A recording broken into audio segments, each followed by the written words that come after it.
Hey everybody, welcome to this video. My name is Chris Harris, a certified financial planner, and on today's video, we are going to dissect Roth conversions and when does it really make sense for you. As a disclaimer, this video is for informational and educational purposes only and should not be considered tax, legal, or investment advice. Okay, so let's dive into this. So we've probably heard of Roth conversions. You may have even considered doing a Roth conversion yourself. There's a lot of chatter going on about Roth conversions lately, so let's dive into why you would do a Roth conversion and when does it make sense. And there's actually a lot of them, so we're going to dive into this and just start why a Roth conversion. Okay, so the first reason is, and there's a ton of different reasons, but hopefully we can shave this down a little bit and make it simpler. But really, we're looking at future tax rates. Okay, so we're looking at future tax. If we think those are going to be going up, then a Roth conversion could be beneficial. Okay, so that's just one thing that we want to look at and kind of predict. That's more of a prediction type of thing. Two, if we have a lot of IRAs or pre-tax accounts and we want to reduce our RMDs in retirement, so that's the required minimum distribution. If we want to reduce those in retirement, then maybe a Roth conversion could be beneficial.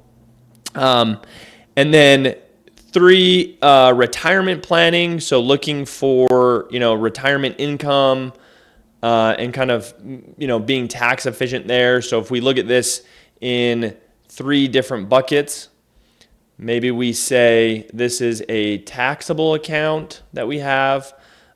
This is pre-tax, so tax deferred. And then we have a Roth account. And maybe we have, a significant amount of assets in this pre-tax account. We have some in our taxable account, and then we have some in our Roth, and we're thinking, okay, kind of going back to the RMD situation or just income tax planning for, or retirement income planning for tax purposes. We could, say, hey, maybe we want to move some of these funds into the Roth account so that we can prepare better for income purposes.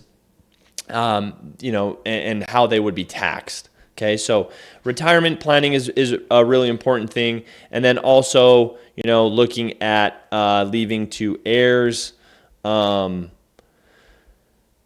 this can be more beneficial out of a Roth account, not taking the RMDs. If we have significant amount of assets, we don't necessarily plan on using those, but after we pass, we want to leave to, that kind of that account or that, those assets to an heir, then doing that out of a Roth can be, potentially more advantageous.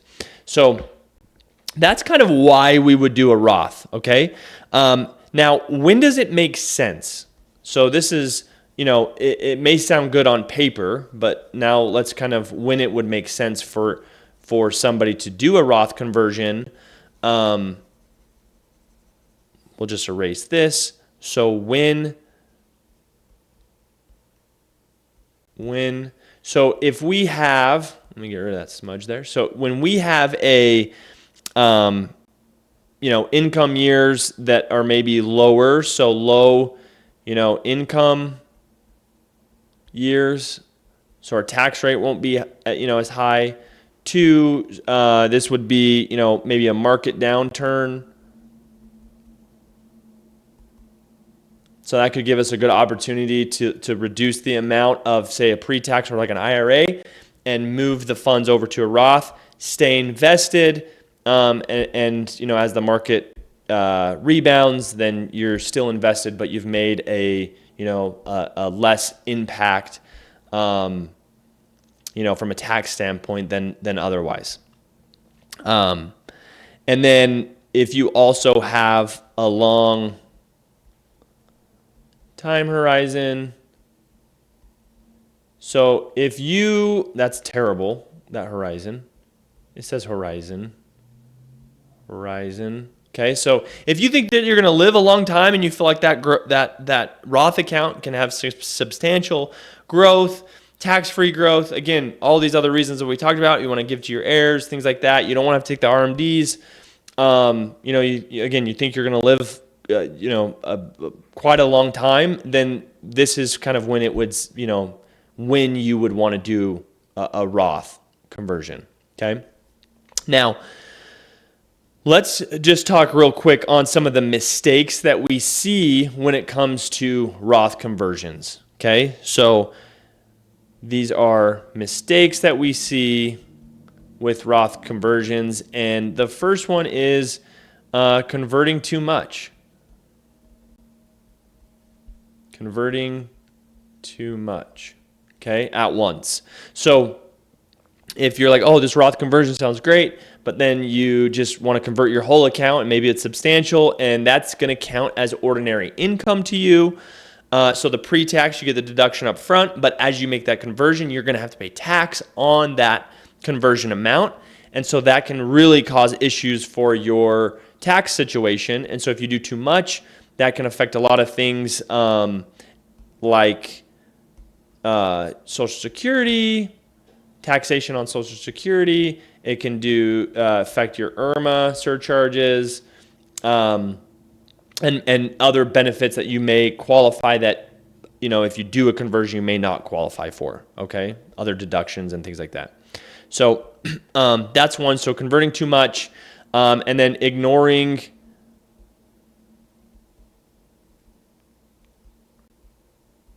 IRMA surcharges. We talked about that up here, but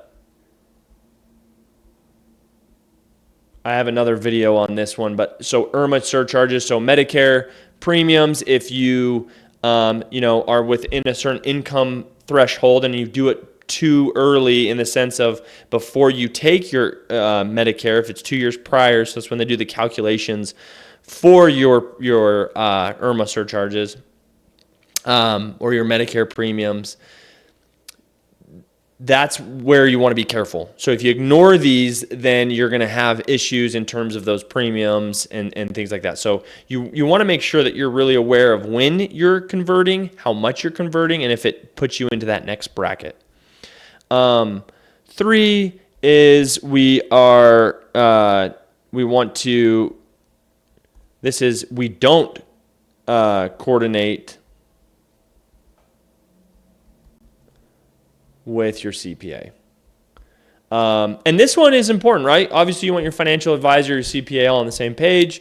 If you're not working with your CPA, you definitely want to make sure that you're working with them, coordinating with them. And here at the firm, we work with our client, we come up with scenarios, and then we, work with the CPA to ensure that is, we're kind of on the right path in terms of that conversion. We're all on the same page. Okay, so it's important to have, your trusted advisors, in your corner. And then the 4th is using your IRA to pay taxes. Okay, so if I'm using my IRA to pay my taxes, that's an issue as well. So we want to make sure we have enough to pay for those taxes that we're going to be potentially paying on the conversion.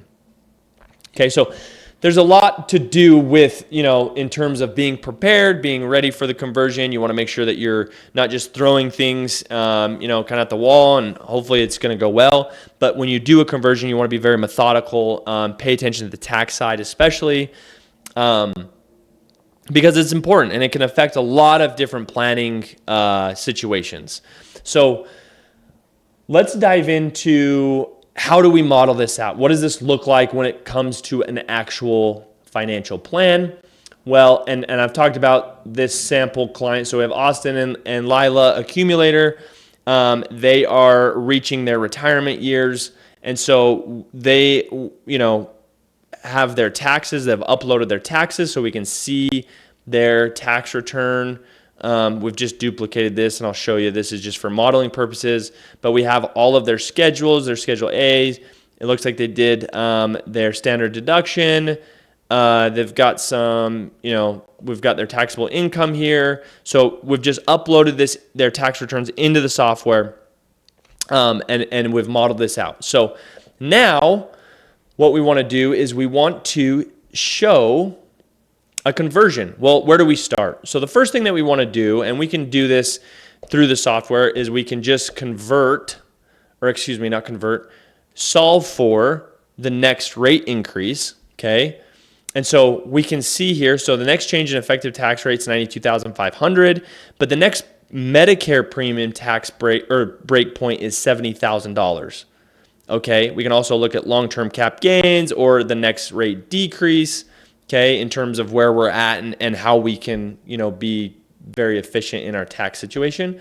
So what we're going to do is we are going to go to our range calc, and this is going to show us for every additional dollar that we convert or add as ordinary income to our baseline ordinary income of $108,500. We can see that as we add that, it will affect our Medicare Part B and Part D premiums at right around that $70,000. Okay, so we increase our ordinary income by $70,000. We are going to then have an increase in our Medicare Part B and D premiums. Okay. If we kept going, we could still fill up that 22% bucket for another about $92,000. So once we get to $93,000, we actually start increasing our tax, or actually right to about $94,000. So we can continue to fill up that tax bracket, but we are going to run into the Medicare situation, okay, before we can fill up completely that bracket. So what we do is we come into here. We're going to look at, we're going to do a scenario where we do a Roth conversion. We're going to add a $70,000 conversion, okay? And right here you can see that additional $70,000.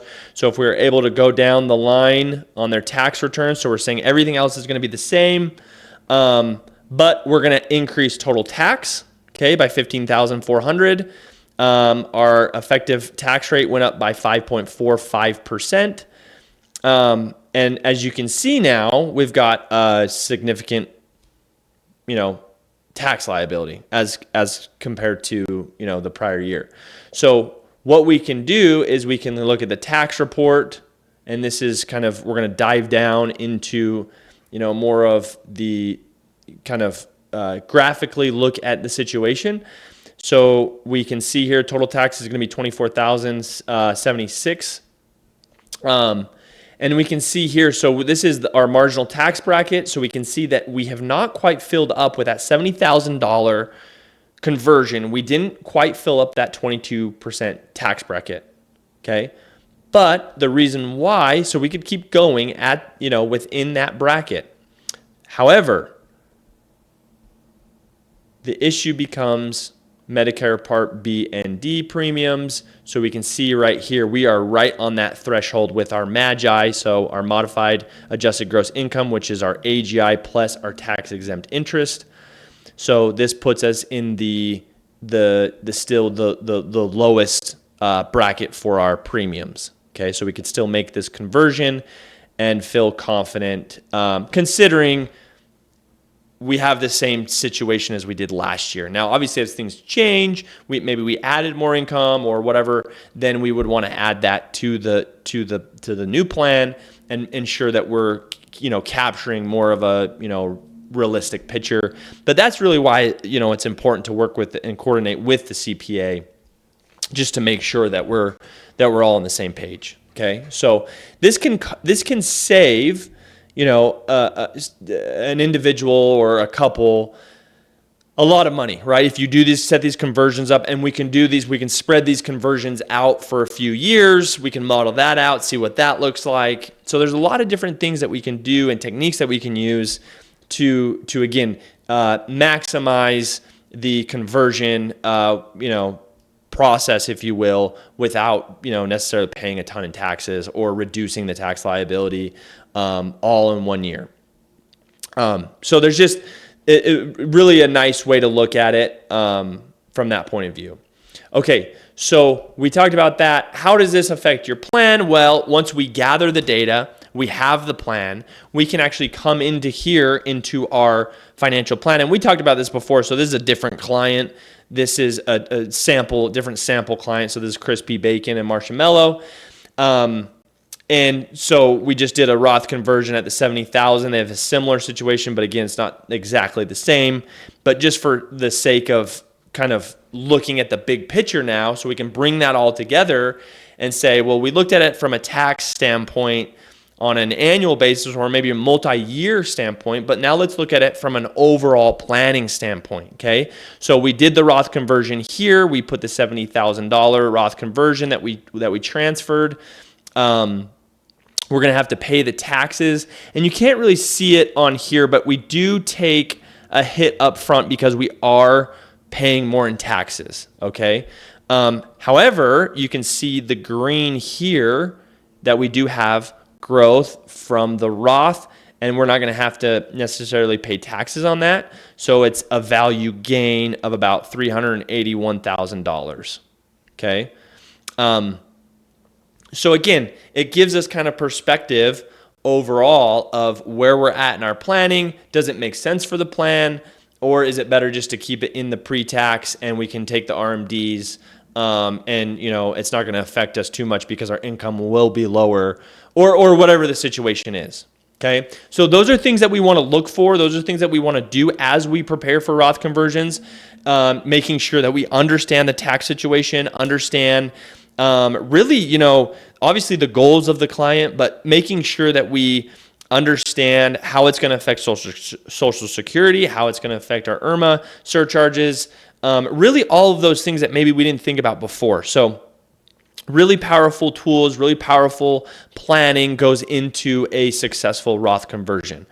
I hope that this makes sense and that it was hopefully, enlightening for you. If you haven't heard or understood what a Roth conversion is, there you go. Thanks for joining, and we will see you on the next video.